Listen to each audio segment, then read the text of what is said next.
What you talking about now, Cine? I don't know, but you're gonna get some nuggets out of it though. But first, make sure you subscribe to the channel and turn that bell on. There's a new video series dropping every Friday at 12 p.m. Eastern Standard Time with the random jam session whenever I'm in my bag. You do not want to miss out.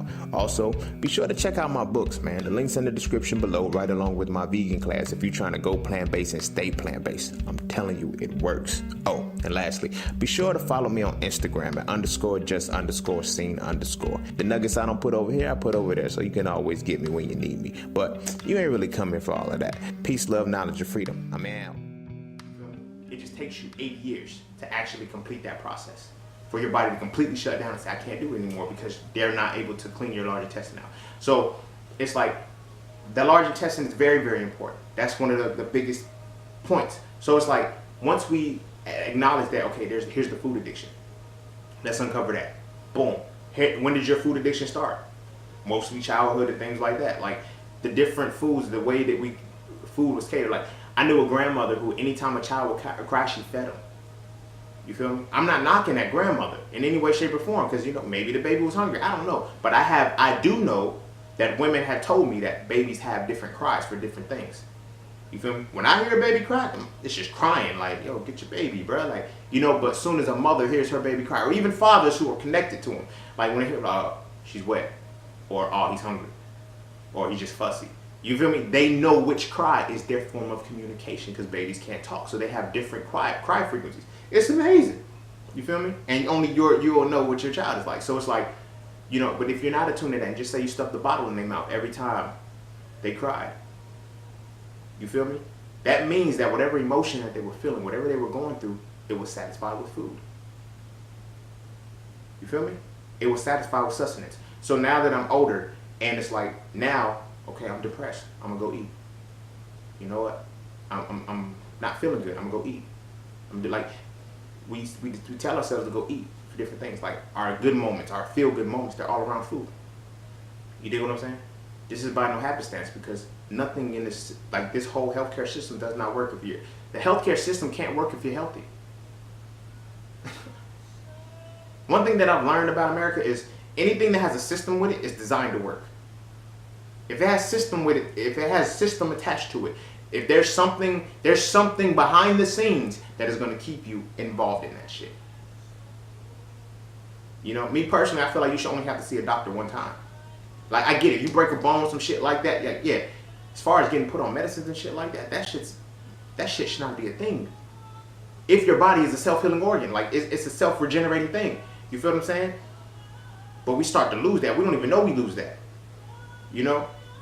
We laugh at how this is attributed to your nutrition. We laugh at how, you know, we get older and we're like, man, I remember when I was a kid, I could fall and get back up. Now I can't do that shit. You should be able to. You should be able to. Your body should progress and get better through the years. Naturally. You feel me? You shouldn't be born at your zenith and then drop, then decline.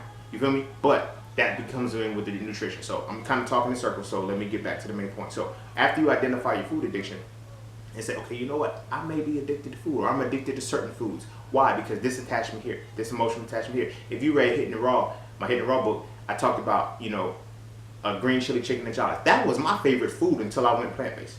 Period. Like, you feel me? And I remember the moment that it happened. If you got to read the book for the story, I'm not going to repeat that. You got to read the book for the story. But anyway, that became my favorite food because it catered to my emotion. I was addicted to that. Like, you know what I'm saying? I was never addicted to food, but that was my favorite food. But our food addictions are attributed to that, you know? So now, when we decide, hey, I want to go plant-based, here's why it fails, right? Here's why it fails. For one, y'all don't be drinking water. You know, we don't drink enough water.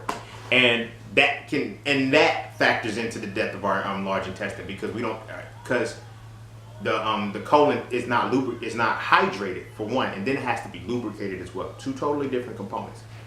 So we're lubricating our intestine. Well, we're not at all because the foods that we're eating, they're not lubricating. You feel me? They're putting oils in our bodies that are damaging. But anyway, I'm gonna get into that in just a second.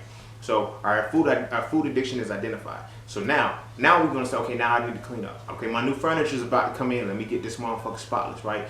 You need to detox. You feel me? You need to detox. You need to have an herbal detox. But here's the thing: when you have an herbal detox, what you need to do, like we get all of these teas and we get all of these powders. Again, you feel me? It's shit that goes straight into your small intestine first.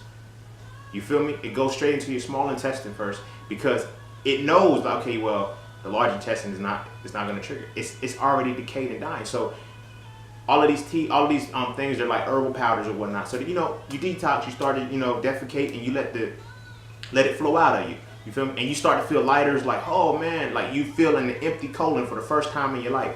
But then you go back to putting stuff in there. But so now here's the thing: you clean that, right? You get that feeling of an empty colon. You do your 7-day detox, your 20-day cleanse or whatnot, right? You get that out of your body. So now that that's out of your body, you just go back to eating other things. So now, when you're transitioning to the plant-based lifestyle, you have to have your detox first. Your full detox. Get all that gunk out. Everything has to be completely removed. Now, after that detox, you now have to heal the intestine.